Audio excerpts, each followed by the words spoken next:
Bismillahirrahmanirrahim. Assalamualaikum warahmatullahi wabarakatuh. Apa kabar? Waalaikumsalam warahmatullahi wabarakatuh. Terima kasih.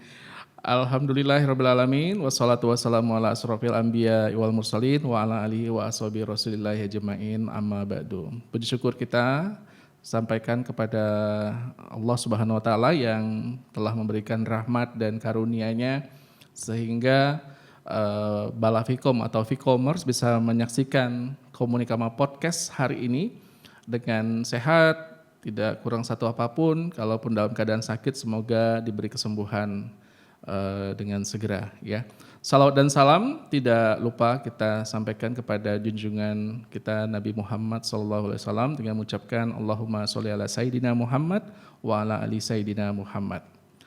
Balafikom atau Vkommerce ini masih menjadi perdebatan ya. Kita panggilnya Balafikom atau Vkommerce.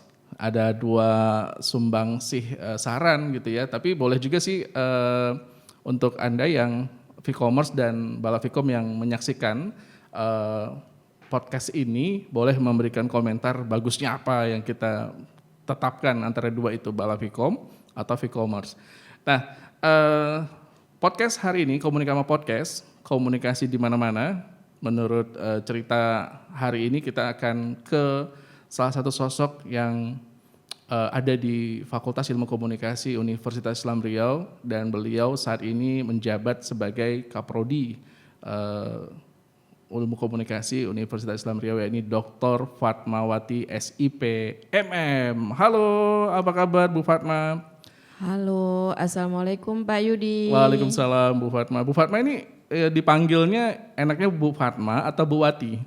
Bu Fatmawati. Oh lengkap ya? Lengkap. Harus lengkap ya? Kalau terpotong? Satu kata, nggak boleh potong-potong. Oh nggak boleh ya Bu ya? Kalau Fat juga menyakitkan. Ibu Ipat apalagi ya? Ibu Ipat, itu dari sana. Itu lebih dari mana tuh? Dari sana lah. Dari sana ya? Baik. Oke Bu Fatma. Tapi kita seringnya panggilnya Bu Fatma ya. Kalau saya beda lagi ya sebenarnya. Oke Bu Fatmawati, apa kabar Bu, sehat ya Bu ya? Alhamdulillah hari ini alhamdulillah sehat. Dari Pak Yudi. tampilannya nih Balafikom, Vkommerce. Kalau Bu Fatma pilihnya mana sih, Balafikom atau Vkommerce? Saya sih lebih suka Vkommerce ya. Kalau saya Vkommerce ya? posting-posting tentang dunia akademis di beranda Vkom itu lebih sering menyapanya Vkommerce ya? Vkommerce. Berarti kita sepakat lagi Vkommerce sekarang? Ya up to you dan terserah yang bilang lah ya. Oh iya juga boleh sih. Tapi boleh juga sih kalau memang Balafikom tuh seru juga kita sepakati kayaknya lebih kalau saya ya lebih enak Vkommerce. Vkommerce ya, lebih enak didengar dan lebih akademisinya lebih dekat ya. Ya enggak? Gitulah kira-kira. Oke, Vkommerce, Ibu Fatmawati ini atau Dr. Fatmawati SIPMM ini adalah kelahiran dari Jawa Timur, Gresik ya Bu Fatma ya. Ya. Saya panggilnya Bu Fatma aja deh, lebih akrab ya. Dan kalian juga kalau Vkommerce datang ketemu Bu Fatma ini panggilannya Ibu Fatma gitu ya. Lahiran Gresik dan masa kecilnya di Gresik ya Bu? Ya. Bu Fatma. Saya dilahirkan di kota Gresik sampai SMA saya di Gresik. Oh Pak berarti Yudi. dari masa kecil sampai remaja sampai tumbuh jerawat juga di situ? Jerawat tumbuhnya di masa tua Pak Yudi. Di masa tua malah beda ya. Jadi masa remajanya Bu Fatma berarti tumbuhnya di Gresik itu. Iya. Lalu kenapa ke Riau Bu? Ceritanya panjang banget, mau diceritain? Enggak, dikit aja, sekilas aja, nggak usah panjang-panjang. Karena saya sendiri udah bosan dengerinnya. Yang pertama takdir tentu saja. Untuk Vkommerce ya, oke. Ya, terima kasih sudah mau mendengarkan cerita panjang yang diperpendek ini ya. Nanti kalau mau discuss lagi, bolehlah ke Bu Fatma sendiri aja ya. Iya. Ya. Gimana? Jadi Oke, saya mau sekilasnya? bagi. Jadi tentu saja yang pertama takdir ya Pak Yudi ya, takdir dari Tuhan bahwa saya hari ini ada di bumi lancang kuning. Kemudian Selamat yang datang, kedua, tentu saja runtutan dari takdir itu karena saya menikah dengan orang sini Pak Yudi. Oh begitu ceritanya. Dan yang ketiga, dipaksa dibawa ke sini? Oh enggak ya? Kayaknya tidak dipaksa deh Pak Yudi karena memang saya dengan sukarela dibawa ke sini. Oke. Yang ketiga tentu ini berkaitan dengan karir ya karena memang sebelum saya menikah itu ternyata ketika ceritanya memang agak agak sedikit dramatis sih. Iya, Tapi ketika waktu itu selesai S2, sebelum terima ijazah gitu saya coba apply ke beberapa perguruan tinggi, dan karena waktu itu ada si buah hati, bukan si buah hati ya, si jantung hati gitu ya. Di sini saya coba apply ke Riau gitu. Oh, udah langsung sasaran ke Riau. Iya. Berarti ketemu sama suami ini di Gresik bukan di Riau. di Jogja Pak. Oh, di Jogja. Cinlok ceritanya. S2-nya di Jogja ya. Iya. Oh, oke, siap. Oke. Ini bahasan apa sih Pak Yudi? Ya personalnya Bu Fatma. Yes, dan waktu itu apply di sini, kemudian salah satu perguruan tinggi swasta di Pekanbaru, dan itu adalah first time saya untuk jadi dosen. Iya, jadi dosen pertama kali waktu itu. Iya, gitu. berarti banyak juga nih beberapa alumni mungkin belum mengenal Bu Fatma ya. Jadi Bu Fatma bergabung di Vkom UIR ini tahun berapa Bu Fatma? Nah, untuk gabung di Vkom UIR saya sejak tahun 2018 ketika selesai studi S3 saya. S3-nya di? S3 saya di Unpad. Unpad Bandung ya. Bandung. Jatinangor ya Bu ya. Iya. Oke, berarti bergabung di Vkom UIR. Nah, lalu kenapa pilihannya Vkom UIR Bu? Kenapa lagi ya? Banyak kata kenapa dari Pak Yudi ini. Lebih enak Kenapa sih bertanya Vkom itu, jadi UIR? panjang lebar jawabannya. Iya, memang setelah S3 kemudian agak punya bargaining position lah ya. Iya dong. Yes, jadi ketika lulus kemudian saya memang sebelumnya sudah memutuskan waktu itu sebenarnya tidak memutuskan untuk kembali lagi ke Riau, tapi karena memang takdir tadi suami di sini, kita punya rumah, kami punya rumah di sini, kemudian akhirnya kami harus kembali terbang ke sini dan ya kembali lagi takdir, sehingga waktu lulus S3 itu kemudian coba apply ke beberapa perguruan tinggi, waktu itu ada negeri dan ada swasta gitu. Nah, saya sih sebetulnya tidak punya harapan yang besar ya waktu itu, mungkin karena usia juga kali ya Pak Yudi. Berapa usia? Sudah menginjak, kalau Kepala orang 4 bilang ya? gitu sudah dewasa gitu. Sudah Jadi dewasa kalau ya. orang mencari pekerjaan itu bukan cuman sekedar money oriented sih. Oh, oke. Tapi Tanda memang kutip nih. lebih pada di mana sih lembaga atau institusi yang bisa nanti memberikan development, self development kita, kemudian peluang untuk jenjang karirnya bagus. Saya pikir itu, dan yang paling penting adalah human relationnya menurut saya di Vkom UIR ini, meskipun terus terang ketika saya masuk di sini saya belum banyak kenal. Mungkin salah satunya Pak Yudi saya kenal lah, Pak Al Sukri saya kenal, beberapa sudah kenal tapi tidak begitu kenal baik, tapi saya sudah menangkap dari atas gitu ya, bahwa human relationnya, kemudian budaya kerjanya yang paling bisa memberikan paling match lah dengan saya, menurut saya di Vkom UIR begitu. Alhamdulillah, akhirnya Bu Fatma berarti bergabung sudah sekarang 2018, ini tahun ke 5 tahun ya? Ya. Ke 5 tahun ya? Kelima Pak Yudi. Oke. Nah, dalam masa ini kita diskusi tentang ini ya Bu, bicara cerita tentang berarti dosen itu merupakan cita-cita Bu Fatma dari kecil ya? Kenapa tadi selesai S2 langsung apply-nya menjadi dosen? Dan memang ini cita-citanya Bu Fatma dari Kalau kecil boleh dulu? jujur malah justru tidak Pak Yudi. Oh tidak? Saya tidak pernah bercita-cita Kenapa jadi dosen menjadi akhirnya, seorang Bu Fatma? pengajar. Karena kalau saya bercita-cita jadi pengajar, mungkin hari ini saya tidak di sini, dan waktu itu saya dapat masuk perguruan tinggi negeri jalur undangan. Itu program studinya namanya matematika Pak Yudi. Berprestasi sekali Anda ya? Enggak juga, biasa saja. Matematika loh? Matematika, ya, karena memang dari kecil, dari SD sampai SMA kelas 2 itu masih berkutat pada Eksak ya? Eksakta di ya? IPA, dan memang IPA. program mata pelajaran ya kalau di SD ya. Mata pelajaran yang paling saya senangi dan buat saya kecil banget itu matematika Pak Yudi. Wih, Keren ya. Keren ya. Tapi sekarang kayaknya saya kena tulah deh. Karena tahu tulah nggak Pak Yudi? Nggak tahu, apa itu tulah? Tulah itu kena karmanya. Oh. Mungkin karena waktu itu guru-guru matematika udah paling dekat dengan saya paling sering lomba-lomba matematika, sampai waktu itu pernah pernah dapat beasiswa ke Serpong, sekolahnya Pak Habibie waktu itu. Tapi karena waktu itu orang tua melarang, perempuan kok jauh-jauh banget sih. Jauh-jauh, ya. Padahal sekarang jauh Jauh banget banget ya malah di Riau. gitu. Dari Gresik jauh ke Riau jauh Nah, ya. Beda justru pulau. karena saya tidak punya cita-cita menjadi seorang pengajar, waktu itu kemudian saya memutuskan untuk tidak memenuhi undangan itu.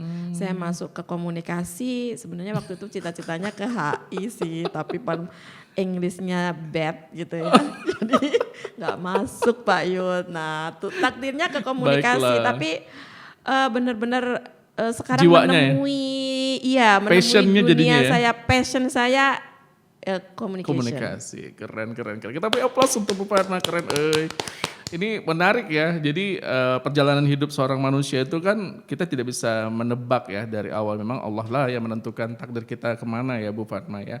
Sampai akhirnya Bu Fatma bisa menjadi seorang dosen dan sekarang menjadi kaprodi kan di ilmu komunikasi. Saya mau tanya suka dukanya jadi dosen nggak mungkin ya, nggak enak ya. Pasti kita senangnya enak-enaknya aja cerita hari ini ya nggak? Jadi kalau Bu Fatma sendiri ini saya concern banget melihat beliau ini pada penelitian dan pengabdian. Kalau dalam semua dosen sudah menjadi hak wajib ya untuk pengajaran. Tapi penelitian sama pengabdian Bu Fatma ini concern banget. Kenapa sih Bu Fatma senang banget dengan penelitian dan pengabdian? Dan walaupun itu memang beban wajib kita ya gitu sebagai dosen. Mungkin agak klise ya Pak Yud, tapi saya coba untuk dimulai dari ketika saya pertama kali bekerja gitu ya. Pertama mungkin kalau pengalaman bekerja orang pertama kan money oriented ya, tapi kemudian itu ini sudah masuk akal lah ya. Masuk akal dan ya. itu Saya pikir semua fitrah orang manusia ya. semua orang mengalami itu gitu. Iya, Tapi betul. pada step tertentu mungkin di 5 tahun ke depannya, bukan berarti kemudian kemarin-kemarinnya saya tidak punya integritas, tapi saya coba membangun sebuah moto dalam hidup saya bahwa setiap pekerjaan, setiap apapun yang kita lakukan di dunia ini gitu, terlebih lagi kalau itu hubungannya dengan orang lain dan kita mendapatkan hak, maka hak itu harus dibarengi dengan kewajiban. Itu hukum mati. Dan kalau saya boleh menarik ke diri saya, buat saya integritas itu harga mati. Saya sudah yakin bahwa bukan ya, saya pastilah punya sedikit-sedikit riak-riak yang mungkin orang lain menganggap enggak juga gitu. Tapi saya coba menerapkan itu gitu, bahwa itu tadi kewajiban kita diberikan hak gitu loh. Tapi dari hak yang kita peroleh itu apa sih kewajibannya gitu. Nah, itulah yang kemudian saya coba memberikan meriletkan itu dengan integritas ya saya bangun untuk diri saya. Bahwa menjadi seorang dosen itu memang tugas utamanya ada 3 hal. Kalau di UIR ada 1 ya ditambah lagi. Ada 3 hal yang menjadi kewajibannya. Yang pertama ada pengajaran, tentu saja semua kita tahu dan mungkin orang awam yang taunya itu. Tapi yang 2 yang kegiatan yang lainnya itu juga kewajiban yang tidak boleh porsinya lebih besar dibandingkan yang lainnya gitu. Jadi penelitian juga wajib, kemudian pengabdian masyarakat juga iya. Apalagi kalau mau ditarik lagi ke belakang, hobi saya jalan-jalan Pak Yudi. Jadi penelitian dan pengabdian itu adalah bagian dari untuk aktualisasi diri saya. Mewujudkan jalan-jalan itu untuk jalan-jalan begitu. Berarti penelitiannya pasti ini ya harus keluar dari Riau. Yes, saya belum pernah melakukan penelitian yang semiotik gitu ya. Oh belum pernah ya. Itu review literatur jarang ya. Iya, review literatur jarang karena memang hobinya sambil jalan-jalan. Oke, berarti kepakaran Bu Fatma sekarang ini apa nih? Iya. Dari dulu sampai sekarang ya? Iya, kalau dari dulu sebetulnya saya sudah membangun bahwa kepakaran saya itu di dunia akademis adalah komunikasi marketing, markom ya. Tapi markom. karena memang di S3 saya itu ada ditambahkan satu suku kata lagi yang politik. Cukup beberapa orang banyak menghindari politik. Yes, jadi marketing politik itu memang, adalah kompetensi keahlian saya. Betul. Jadi pernah Bu Fatma saya mengajar komunikasi politik itu kalau mahasiswa itu paling banyak dengan cari kesibukan lain tanpa mendengarkan ya apa yang kita ajarkan, apa yang kita sampaikan gitu tentang dunia politik ya. Tapi ini berarti Anda excuse ya. Wanita yang mencintai politik, tapi memang peran wanita di politik juga punya porsi sekarang kan, 30% harus itu. Ini ngomong 30% akan maju ke sana enggak ya? Enggak ya? Enggak Pak Yud, Enggak sebagai lah. pengamat politik Pengamat saja. saja. Oke, itu lebih posisi yang paling nyaman saat ini. Menjadi pengamat politik. Berarti Anda mankom dan komunikasi politik, dua ya. Berarti konsentrasi dan kepakaran yang dibangun saat ini. Nah, khusus untuk pengajaran, mahasiswa mengenal Bu Fatma selama ini seperti apa sih untuk V-commerce? Itu pertanyaannya ke mahasiswa Pak Yud. Iya, kalau menurut saya Bu boleh Fatma gimana? menilai dan minta dinilai Iya. gitu, tentu Menurut Bu sebagai Fatma deh. dosen yang apa ya, banyak tugas kali kalau Di mana-mana mahasiswa pasti kerjanya tugas dong. iya, dosen yang saya nggak tahu apa mahasiswa menilai saya Kalau dosen Bu yang Fatma baik pernah atau cerita enggak. gimana? Dapat ceritanya bagaimana selama ini? I don't know. Menyenangkan gitu? Waduh, kalau itu kan berarti saya Semuanya ya? berharapnya seperti itu Harusnya ya. Harusnya seperti Kan sampai itu. menjabat Kaprodi berarti kan Anda dosen yang menyenangkan harusnya ya. Oh gitu ya. Harusnya ya dong, kalau sebagai Kaprodi kan di mana pintunya sebuah program studi itu ada di Kaprodi kan, Taman Sekprodi gitu. Berarti Anda adalah dosen menyenangkan Bu Fatma, betul? Paling tidak emaknya dari seluruh mahasiswa di Vkom inilah ya. harus begitu. Nah, punya cerita lagi, memang Bu Fatma ini kalau untuk pengabdian itu memang ini kan kita lompat-lompat aja lah ya antara Tridharma itu dan termasuk nanti dakwah Islamiyah karena itu kan ada 4 ya yang kita usung sebagai dosen di UIR di Universitas Islam Riau. Nah, kan saya fokus pada pengabdian. Beliau ini selalu mengusung tema tentang komunikasi digital. Saya selalu melihatnya karena saya kan eranya saya kan pengennya digital ya. Nah, kenapa Bu Fatma senang sekali dengan literasi digital gitu ya? Baik, ya kita sama satu komunitas ya Pak Yudi, Iya. meskipun komunitas itu gaungnya kemana-mana tapi sampai hari ini legalitasnya masih belum. Insya Allah lah dalam waktu dekat. Iya, kenapa komunikasi digital? Karena memang kita tidak bisa lagi menafikan bahwa dunia kita hari ini memang berada pada dunia digital gitu. Dari bangun tidur sampai mau tidur lagi, kita yang paling banyak waktu kita itu terbuang untuk itu gitu. Bukan terbuang dalam artian bahwa ini tidak ada manfaatnya, tidak. Tapi memang hampir seluruh aktivitas kehidupan kita itu mayoritas kita gunakan dengan akses internet dan itu memberikan dampak yang cukup besar buat kita. Nah, kenapa kemudian itu yang kita ambil literasi digital? Karena saya anggap kalau di posisi kita sebagai akademis ada satu fungsi ya, satu fungsi yang tidak boleh kita lupakan bahwa kita adalah pendidik. Iya, betul. Nah, sebagai pendidik kita berada pada ranah di mana media itu kita tahu bahwa digital itu memberikan bukan cuman sekedar dampak positif tapi juga dampak negatif. Nah, masuknya di situ Pak Yud bahwa literasi remaja khususnya anak-anak kita ini memang kita lihat masih banyak sekali yang belum pada inline lah, masih belum pada benar-benar jalur yang benarnya. Di Indonesia secara umum memang literasi masyarakat kita memang masih cukup rendah gitu. Nah, disitulah posisi kita untuk sedikit memberikan sesuatu yang bermanfaat begitu. Dalam bentuk wujud pengabdian. Dalam bentuk pengabdian. Nah, kita sudah pernah melakukan pengabdian untuk literasi digital sendiri ke berbagai segmen, baik ke masyarakat secara umum, kemudian ke pelajar, kita ke sekolah-sekolah di Pekanbaru itu sudah hampir 3 tingkatan ya, dari SD, sekolah baik SMP, yang sekolah yang paling dasar, menengah, kemudian tingkat yang paling atas. Kemudian dari yang sekolah yang paling maju, kita lihat literasi medianya paling bagus. Gitu ya. Kemudian bahkan sampai sekolah yang baru di pelosok, kita pernah masuk ke sana dan kita coba lihat karena memang ada tahun 2019 ya, kita melakukan gerakan coba memetakan bagaimana sih literasi media remaja di Kota Pekanbaru itu seperti apa gitu. Berarti ini kan jadi dari V-commerce juga melirik kan bagaimana sepak terjang dosen gitu ya dalam pengabdian. Nah, bagaimana untuk perannya mahasiswa bagaimana Bu Fatma? Ini mimpi saya Pak Yudi yang belum terkabul sampai hari ini. Semoga pada saat saya duduk di prodi ini saya bisa mewujudkan gitu. Saya punya angan-angan di Vkom ini akan ada sebuah komunitas yang itu subnya dari komunitas kita. Kalau kita sebagai leadernya gitulah. Nah, Komunitas kita tuh apa sih Bu Fatma?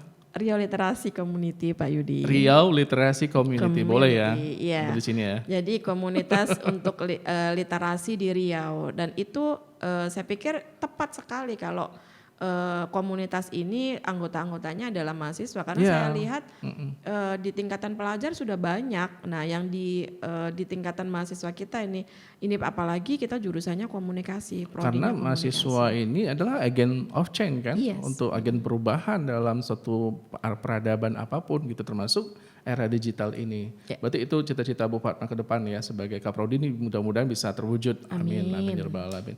Nah, bicara tentang Kaprodi Bu Fatma, bolehlah saya singgung sedikit. Tugas Kaprodi itu apa sih Bu Fatma? Untuk mahasiswa atau V-commerce nih? Iya. Karena di fakultas itu hanya ada satu prodi ya dan ya saya pikir kalau tugasnya prodi ya sebagai leader untuk memastikan kinerja prodi, memanajemen program studi apa saja ya semua kegiatan akademis yang ada di dalamnya gitu. Dari itu pembelajaran semua, gitu ya, penelitian dan pendidikan. Penelitian. Memang ya itu jadi ibaratnya nahkodanya begitu ya kalau di program studi ya ketua program studi begitu. Berarti relate ya Bu Fatma ya dari pengabdian yang kita lakukan di dosen Vkom ini dengan profil lulusan kita ya. Profil lulusan kita itu adalah? Ada dua sekarang Pak Yud, ada komunikator profesional dan ada pengembang isi media. Nah diarahkan memang ke media digital. Media digital gitu. Ya, jadi komunikator profesional dan pengembang isi media khususnya pada media digital. Jadi V-commerce itu adalah tantangan kita, bukan Anda saja tapi kita juga sebagai dosen itu merupakan tantangan kita untuk kedepannya ilmu komunikasi di Vkom UIR ini akan menjadi insan-insan media digital. Ya Bu Fatma ya. Oke, kita ngobrol-ngobrol nih tentang tadi pembelajaran belum saya singgung ya. Bagaimana sih Bu Fatma menghadapi tentang suasana kelas lah. Kita kembali ke kelas nih, tadi kan penelitian udah, pengabdian udah, seharusnya ke kelas dulu ya tadi ya. Tapi gak apa-apa lompat-lompat. Nah kalau di kelas Bu Fatma seperti apa? Maksudnya seperti apa tuh begini, bagaimana Bu Fatma dikenal di kelas, pengelolaan kelasnya di bagaimana di Vkom, khususnya di Vkom ya? Iya, ya sebenarnya kan pengelolaan kelas itu sama ketika kita teori yang paling relate, yang paling banyak dibutuhkan gitu, itu adalah public speaking ya. Iya. Karena berhadapan dengan mahasiswa itu kan public ya dalam menariknya jumlah yang seorang di depan itu karena public speakingnya ya. Ya begitulah.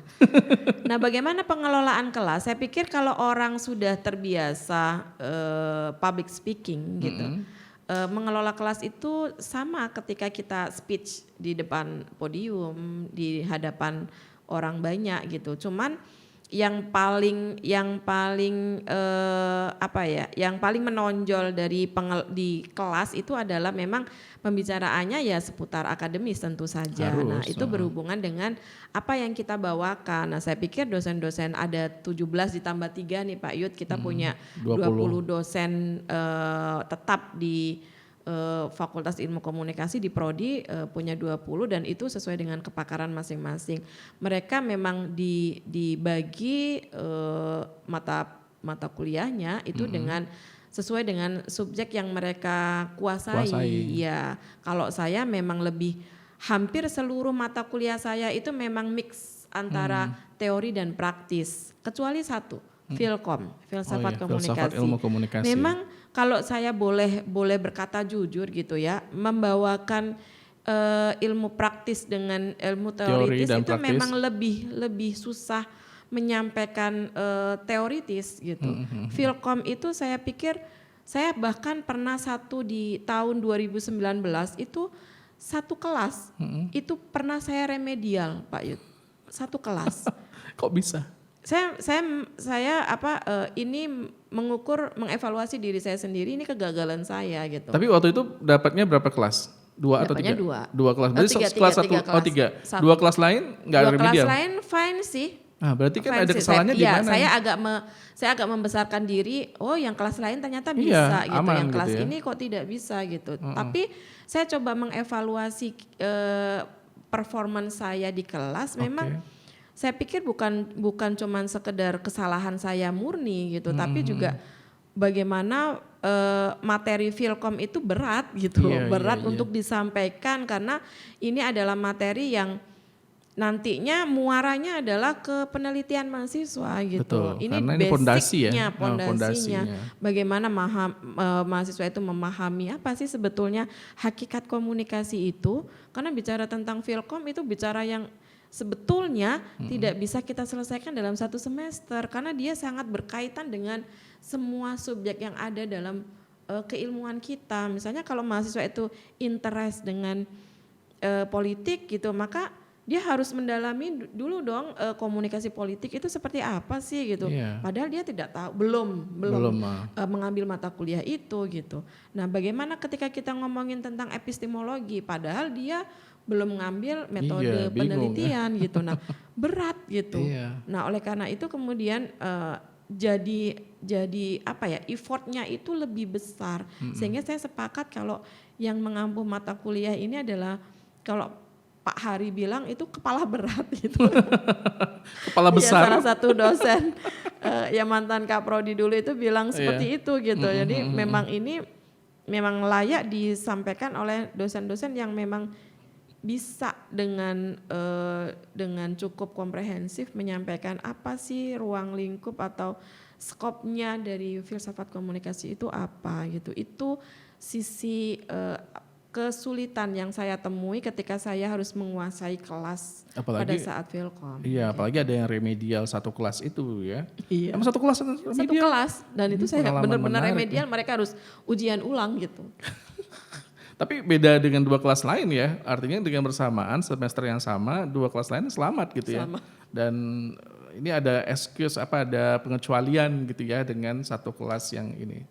Oke, jadi menarik ya. Jadi sebagai dosen itu memang kita mempunyai tanggung jawab yang besar dan mahasiswa juga tidak bisa serta-merta bahwa kegagalan itu kesalahan dari dosen sendiri, tapi mungkin kesalahan dari CV commerce-nya sendiri ya, Anda sendiri gitu. Khususnya pada pertemuan ya Bu Fatma, Ya, berapa mungkin kuantitas. karena pertemuannya itu kan dari pertemuan 1 sampai pertemuan 16 itu 16 memang itu, saling berhubungan, berkaitan. Iya, Dan jadi kalau miss satu aja pertemuan maka akan betul, akan tidak paham kegagalan untuk gitu. pertemuan selanjutnya itu dia missing. Iya, makanya khususnya mungkin kalau saya sih pribadi Bu Fatma, jadi dari saat pertemuan 2, pertemuan 1 kan pengenalan bagaimana RPS, bagaimana kontrak perkuliahan, 2 sampai 7 itu pure materi dari kita ya, dari bagaimana pemanfaatan dalam materi yang sesuai dengan mata kuliahnya. Nah begitu pertemuan setelah UTS 9 sampai 15 itu biasanya aplikatif, mahasiswa yang bisa memberikan apa pemahamannya dari materi-materi yang sudah kita berikan. Nah yang lucunya mahasiswa kita itu banyak yang miss pada pertemuan 2 sampai 7. Lupa. Dan yang datang aja nggak paham, bagaimana yang nggak datang Yang gitu tidak ya. datang, ya, Nah ini benar. gimana sih triknya dari Kaprodi? Iya. Memang beban Kaprodi ya? Itu itulah perlu evaluasi ya Pak Yudya, karena kadang-kadang kita juga menghadapi dosen yang mungkin dosen-dosen yang menganggap dirinya sudah senior. Saya yakin sama ketika kita menganalogikan sebagai sebuah produk gitu, kita semua itu punya masa hidup produk gitu loh. Iya. Masa hidup diri kita Iya, gitu. betul. Ada yang ketika fresh graduate gitu, dosen baru yang baru pertama kali punya pengalaman mengajar, tentu semuanya betul-betul yang dipersiapkan dengan cukup matang gitu. Dulu ketika kita pertama-pertama menjadi dosen juga sama seperti itu. Iya, Sudah melewati itu ini juga ya. 10 tahun pertama kemudian akhirnya kita sudah sampai pada tahap maturity gitu. Tahap kedewasaan di mana di situ ada banyak ada kebosanan, kemudian ada banyak godaan-godaan agenda yang lain gitu. Belum lagi tanggung jawab dosen itu bukan cuman mengajar. Di sisi yang lain kalau mengajar dengan sangat maksimal kemudian mahasiswa juga belum begitu mengikuti alur yang kita sodorkan. Nah, ini kemudian kita perlu merefresh gitu. Iya. Saya termasuk yang sebelum mengajar itu bahan ajar harus sudah fix. Sudah selesai dulu. RPS harus diupdate dulu, kemudian bahan ajar semuanya per pertemuan minimal slide PPT lah. Yeah. Minimal PPT itu harus sudah selesai sebelum kita Action atau terjun ke kelas at the gitu ya. stage ya. Nah itu sehingga ketika kita ngajar itu hanya saya biasanya melakukan hanya sekedar upgrade dengan situasi dan berita-berita yang terkini Pak Yud gitu. Tergantung mata kuliahnya ya. Iya, jadi misalnya kondisi fenomena tentang hilangnya Eril misalnya itu kita coba diskusikan bagaimana itu berpengaruh terhadap personal brandingnya si orang tuanya, ayahnya gitu sebagai public figure. Nah itu kebetulan saya semester ini mengampu mata kuliah digital PR itu pas banget gitu. Apalagi kemudian beberapa waktu lagi kita akan menghadapi pemilu 2024. Nah itu coba untuk mahasiswa untuk distimuli dengan fenomena-fenomena yang viral hari ini. Saya yakin Masnya mengikuti gitu. Nah itulah cara untuk bagaimana menguasai kelas gitu betul. Untuk mahasiswa agar selalu tertarik untuk datang ke kelas. Begitu. Nah itu menariknya. Jadi ini kan zaman berubah terus ya dengan pesat gitu. Kan kita ada pembagian paper tuh nggak ada lagi. Semuanya sudah ada dengan platform digital yang sudah kita miliki. Apakah dari Google Classroom, cerdas.uir.ac.id gitu ya Bu Fatma ya. Jadi semuanya mahasiswa tuh harus open mind gitu ya. Open dengan apa yang mereka siapkan di kelas. Tapi masih ada loh mahasiswa yang datang tuh cuma masih ngarepin absen gitu. Saya masih menemukan itu di kelas saya. Padahal itu sayang sekali kalau V-commerce datang ke kelas dosen dan dosennya sudah memberikan itu hanya ngarepin absen. Ini masih jadul banget ya pola pikir V-commerce seperti ini. Gimana nih Bu Fatma? Kira-kira Bu Fatma punya langkah atau trik jitu biar kita tuh harus prepare loh dalam bukan hanya dosen sudah siap semua alat perangnya, mahasiswa tinggal menunggu dengar udah absennya mana Pak? Masa nanya gitu pada saat misalnya ada yang mau bertanya silahkan. Masih ngarepin Pak absennya sudah dibagikan belum? Gimana nggak? Iya benar. Agak getar gitu ya. Kamu masih nanya absen? Ini absen tuh ada gitu. Iya. Makanya saya selalu bilang di kelas saya, absen tidak penting saya bilang. Buat saya absen itu 5-10% dan itu sama sekali nyaris tidak punya posisi yang cukup besar ketika Anda mendapatkan nilai A, B, dan C gitu. Yang terpenting adalah involvementnya. Jadi keterlibatan mahasiswa di kelas. Nah apa triknya? Kalau saya biasanya Pak Yud lebih yang pertama discuss. Jadi bagaimana partisipasi mahasiswa itu di kelas. Ketika dia banyak aktif, kita tentu tahu persen-persennya gitu ya. Itu sebagai nilai partisipasi. Kemudian yang kedua memang supaya mahasiswa tidak seperti itu adalah penugasan. Penugasan ini sebisa mungkin memang betul-betul melibatkan mahasiswa-mahasiswa seluruh kelas. Berarti jadi jangan memberikan misalnya kalau kelas-kelas kita itu cenderung besar ya Pak Yud ya. Iya benar. 50 sampai bahkan ada yang 60 ya. Nah itu memang agak kesulitan kalau kita kemudian coba untuk melihat satu persatu tugas mereka benar-benar ada nggak partisipasinya. Saya lebih pada bagaimana mereka misalnya 10 kita di kampanye politik misalnya ya kampanye politik itu mereka pernah diberikan tugas untuk mencoba melihat bagaimana kampanye politik yang dilakukan oleh politisi di media sosial gitu. Nah, saya mau semua anggota politik, anggota kelas, anggota kelompok itu berpartisipasi sehingga sebelum mereka melaksanakan diskusi, mereka harus sudah memberikan job desk-nya. Apa tugasnya? Dari 10 orang anggota kelompok misalnya, maka ke 10-10-nya itu harus punya tugas. Kalau tidak silahkan di take off. Berarti tadi itu ya simbol yang Bu Fatma berikan bahwa mahasiswa menganggap Bu Fatma dosen banyak tugas. Mungkin. Ya. Ya tapi itu adalah salah satu trik ya biar kita V-commerce bahwa dalam perkuliahan itu benar terasa kuliahnya. Kuliah itu bukan absen saja, ini yang bahaya dan itu harusnya pendapat-pendapat atau pemikiran-pemikiran V-commerce tentang bahwa kuliah itu hanya kejar absen itu sudah disingkirkan. Bahkan Bu Fatma tadi bilang bahwa absen itu tidak menjadi syarat ya dalam kelulusan mata kuliah beliau. Tapi walaupun masih banyak juga dosen yang menganggap itu adalah salah satu syarat untuk memenuhi pertemuan gitu ya. Oke, jadi Bu Fatma sendiri, saya kan karena komunikama podcast komunikasi kemana-mana, jadi saya ngomongnya kemana-mana aja ya Bu Fatma ya. Jadi bicara tentang kembali lagi nih Bu Fatma tentang prodi. Jadi tantangan prodi ke depan ini apa Bu Fatma? Prodi ilmu komunikasi. Tantangannya hari ini yang paling menakutkan ya, yang paling menakutkan. Apa itu? Seram ya. Waduh, saya jadi serem jadi dengerin. Kalau saya lihat tantangan yang paling besar adalah memang ancaman semakin banyak program studi yang muncul. Kemudian mereka juga sudah sadar masing-masing program studi itu sadar bahwa ada banyak pertimbangan mahasiswa atau masyarakat ketika datang ke kita, sehingga mereka berlomba-lomba untuk meningkatkan kualitas. Itu tantangan terberat. Tapi semua program studi begitu dong. Semua program studi hari ini saya yakin sudah mengarah ke sana, Pak Yud. Jadi otomatis kita sebagai orang yang di dalam gitu ya, orang yang punya program studi, kita mau bawa program studi ini kita kemana sih? Kalau kita mau berkompetisi, maka kompetisinya dari sisi apa? Kita harus bisa memetakan diri kita yang paling bisa ditonjolkan, kekuatan diri kita itu apa? Misalnya kalau di Vkom itu yang paling bisa dibanggakan adalah semuanya bisa dibanggakan, ya Vcommerce ya, kita semua bisa membanggakan apa yang kita punya kan. Laboran tapi misalnya. Ya laboran misalnya, ada dari sisi alat-alatnya gitu ya, kecanggihan alat laboratorium yang kita miliki, memang kita bisa bergaining keluar gitu, bahwa itu yang mampu untuk bisa menjual Vkom keluar. Tapi kemudian di sisi yang lain, kalau kita punya alat laboran yang canggih, lalu kita tidak punya resource yang sumber juga mumpuni gitu ya, SDM dari sisi laboran, dari sisi dosen, kemudian mahasiswa yang sebagai orang yang melakukannya, yang produksi materinya gitu ya, sama aja bohong gitu. Jadi semua hanya harus bersinergi gitu. Jadi artinya laboratorium yang canggih itu juga harus bisa dioptimalkan untuk kinerja dosen,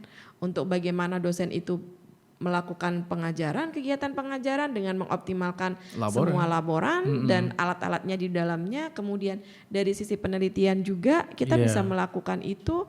Kemudian dengan pengabdian masyarakat juga. Nah, saya pikir itu semua saling berhubungan gitu. Jadi tidak mungkin kekuatan itu bisa dimaksimalkan kalau tidak didukung dengan faktor-faktor yang lain. Iya, berarti kan tadi Bu Fatma sudah menyampaikan ada peta yang sudah Bu Fatma persiapkan.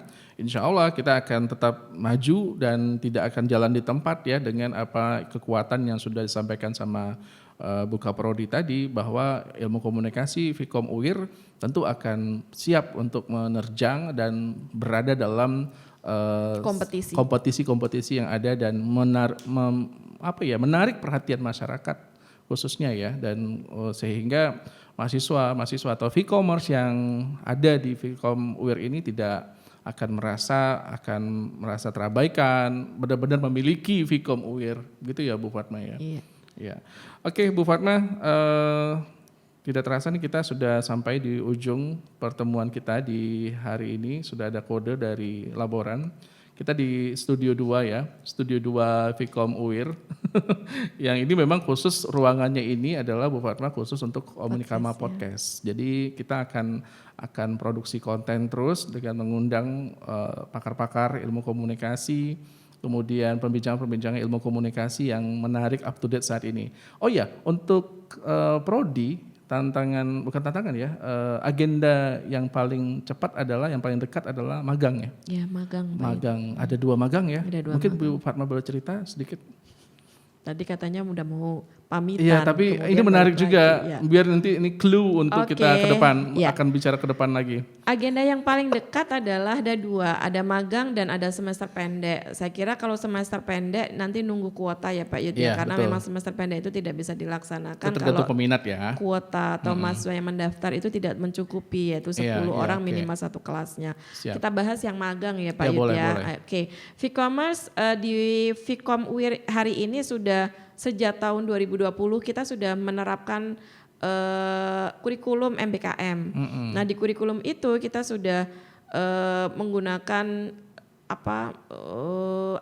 terminologi yang hari ini ramai dibicarakan yaitu MBKM ya. Iya, Makanya betul. kurikulumnya disebut kurikulum MBKM. Di kurikulum itu struktur kurikulumnya adalah satu semester itu didesain untuk magang. Jadi namanya magang MBKM. Dengan Nah, SKS-nya dengan SKS-nya 20 20 SKS. SKS. Cuman di prodi ilmu komunikasi itu sendiri ada 2 desain untuk magang. Ada magang reguler dan ada magang MBKM. Nah kalau magang MBKM udah jelas bahwa aturannya memang untuk konversi SKS sebesar 20 SKS. Sehingga magang itu diposisikan di semester 7 karena memang mahasiswa memang dipersiapkan terlebih dahulu nih dia untuk mendapatkan teori-teori sebelumnya. Jadi semester 1 sampai semester 6 dia harus diperkuat dengan materi-materi yang dia akan dapatkan di kelas melalui dosen-dosen yang punya kepakaran yang relate. Nah, kemudian pada semester 7 dia akan diterjunkan kalau dia mengambil magang MBKM maka dia akan diturunkan untuk memilih institusi atau lembaga atau perusahaan yang sudah bekerja sama dengan prodi. Nah, untuk semester depan ganjil semester depan itu sudah ada beberapa institusi yang ditetapkan oleh prodi untuk penempatan mahasiswa magang MBKM. Di antaranya ada Bawaslu Provinsi Riau, ada RRI, ada RTV, kemudian BNN. Ya itu. Nah kemudian satu ada Humas UIR gitu. Humas UIR juga ada ya? Itu ada beberapa mahasiswa yang akan ditempatkan di sana dan mahasiswa tidak semua mahasiswa kemudian kita izinkan untuk mengikuti magang ini karena memang magang ini cukup berat gitu dibandingkan dengan magang reguler. Karena betul. magang ini kan konversinya 20 SKS Pak Yu. Jadi dan waktunya juga 1 semester ya? Waktunya 1 semester. Kalau magang reguler kan 60 hari kerja. 60 hari kerja dan itu boleh mahasiswa bebas, yang penting memang capaiannya adalah nanti untuk 2 capaian lulusan prodi. Iya, betul. Begitu. Tapi ada plus minusnya juga, saya mendengarkan perbincangan di antara kalangan mahasiswa, kalau ngambil MBKM ini kan kita akan bonus 20 SKS loh, jadi untuk persiapan untuk menyelesaikan studi S1 kan bisa cepat gitu ya, tapi kalau magang reguler mungkin bagi mahasiswa-mahasiswa yang masih aman dalam kategori berapa jumlah SKS-nya. Saya dengar beberapa perbincangan itu Bu Fatma di kalangan mahasiswa dan itu menarik ya, artinya kesempatan dengan adanya magang MBKM ini membuka peluang kita untuk bisa cepat selesai untuk strata S1 ya kan. Dan ada hal yang perlu juga Vcommerce Vcommerce ingat bahwa keuntungan yang paling banyak diperoleh oleh mahasiswa yang mengambil magang MBKM adalah bukan cuma sekedar konversi nilai 20 SKS loh Pak Yudi, tapi juga bagaimana nanti mahasiswa itu bisa mengaplikasikan teori-teori yang dia peroleh di kelas, kemudian dia juga bisa melihat dan menerawang apakah pekerjaan dia di sana itu bisa digunakan untuk dia penelitian skripsi nanti. Sehingga kalau itu di satu garis gitu yang sesuai, maka dia kan bisa menjalankan dua fungsi kegiatan sekaligus dan itu bisa mempercepat kelulusan gitu. Iya, banyak ya trik yang ditawarkan oleh prodi Vcommerce, jadi tinggal Vcommerce memilih yang mana. Saya kemarin juga sempat bicara sama tim Bu Fatma Buka Prodi bahwa akan lebih baik mungkin pembekalan magang nanti kita siaran langsung saja di Komunikama Podcast. Oh, baik. Ya, kita akan undang Kaprodi dan Sekprodi untuk pembekalan magang tanggal 16. Pembekalan magang tanggal 13 Pak Yudi. Oh, tanggal 13. Lalu nanti ada dua sesi pembekalan secara teknis. Jadi ada pembekalan administratif tanggal 13 bulan Juni.